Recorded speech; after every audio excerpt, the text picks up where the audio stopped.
Hi, happy Wednesday, and welcome to Now, the fun show hosted by me, Curtis P. Today we're kicking the entire show off in the same place. I think I've kicked it off for like a multiple amount of times this week. We're talking about The Sims 4 because one of the many embargoes just lifted off of my shoulders, so now I can talk about it. That being The Sims 4 animations and how all that sort of stuff works. So I'm going to quickly run through this because there's a lot of information here and a lot of other sites have covered this, so there's a great link down below. Check that out. Otherwise, I'm gonna quickly roll through it here. First up, there's a ton of really cool new animations, which is pretty freaking sweet. Of course, myself and many others got a chance to look at this at Sim Camp last month in Gamescom. The Sims 4 now has over 11,000 individual animations. This is absolutely crazy because the average video game has like not even close to half that. It's crazy the amount of like individual animations that The Sims have. Many of the new animations inside of the game have to do with the new emotions that are of course built into the heart of the game. So many different animations have to do with the fact that they are sad or they're happy or they're angry. There are also a lot of really cool animations surrounding social groups because this is like a whole new area inside the game. For the first time ever, Sims actually act like real groups of people, which is like, it's kind of amazing to see firsthand. Like if you've ever noticed, if you're in a group of people, let's say like 5 people, and you're standing there and you're talking and one person leaves,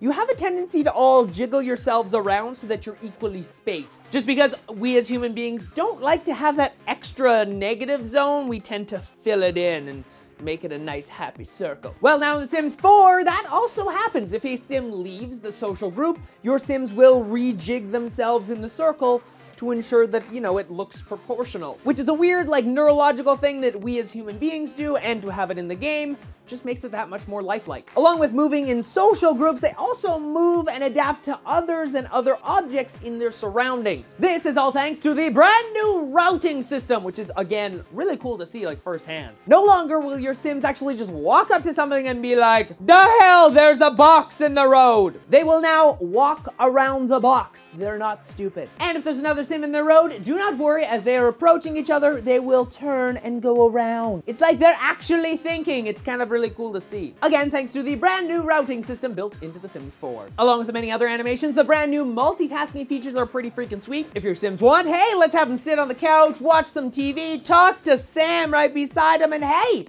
let's have a drink all at the same time. That is now possible inside of The Sims 4, unlike The Sims 3, where you could only do like 1 or 2-ish things at the same time. You could be sitting at the dinner table with food and a drink and talking to other people. The one big thing many people were asking about for The Sims 4 and continually asking me are height sliders. Well, I'm sorry, those don't exist. I'm sorry to be the bearer of bad news, no height sliders. The simple reason being that if you think of this logically, so each of those 11,000 animations are built for one height of sim.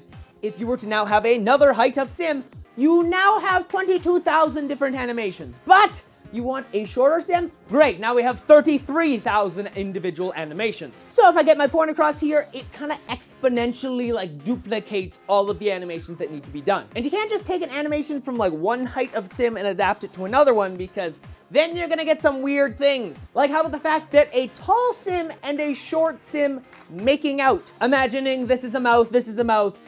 If you just adapt the same animation as like normal, you're going to get an animation that looks like this, and then they're making out, and you're gonna be like, the heck is going on? Hence the reason why animation is crazy difficult when you start getting different heights in order. So the simple thing to do, no height sliders. Sorry guys, it's just one easy way to do this. Also along with that, no flowing hair. The reason being here, again, it kind of affects different portions of the animation, but the big thing is it actually is extremely taxing on your computer. Now, for the people that have super powerful computers, okay, I get it, your computer can handle it, that's fine. But for the people that just have normal, everyday computers, yeah, your computer would literally be yelling at you to be like, the heck is going on with this? I can't handle this. That's what it'd be saying. Trust me, I speak computer. So no height sliders and no hair due to, of course, programming issues and just the taxingness that it would have on your computer. Next up, let's talk about YouTube. Yes, this glorious space right here, because YouTube is going offline. But before you yell and scream and say, no!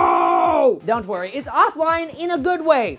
apparently. In the future, it will be possible for you to actually save a YouTube video for offline viewing on your mobile device. Currently, Android devices kinda sorta have this functionality, but in the very near future, it will come to all mobile apps across the different mobile devices. Basically what this means is that if you find a video like this video right here, you would be able to save it to your mobile device, and then when you're not connected to the internet, you could then watch it back. This being a great feature for the iPod Touch. When you're out and about and you don't have access to the internet, you can still watch your favorite episodes now, or whatever other YouTuber you want to watch. Though as a person who creates content for the internet, I kind of wonder how this will affect the play count. Will they keep track of the number of times you play it? And how will this affect ads? Because as much as everybody hates ads, it kind of puts food in my mouth, so I'm a big fan of it. So those are just the concerns I have, but hey, for you out there, offline viewing coming in the future. Moving away from those topics now to a more serious topic. A Via Rail train in Ottawa actually crashed with a city bus,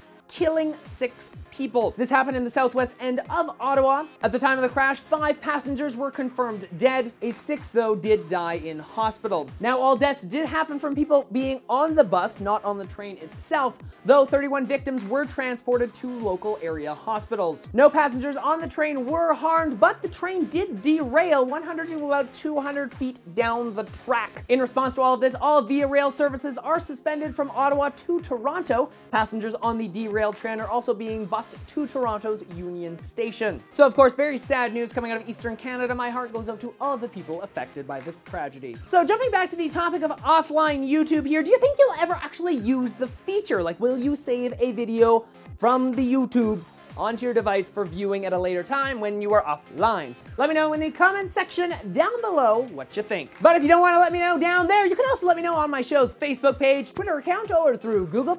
Links to all that and the other topics I talked about in today's episode in the description down below. Down there, go and check it all out. Of course, if you enjoyed today's show, why don't hit up that like button, subscribe, and maybe even share the show with your friends. Until tomorrow, I'm Curtis Parody, and that's what's happening now.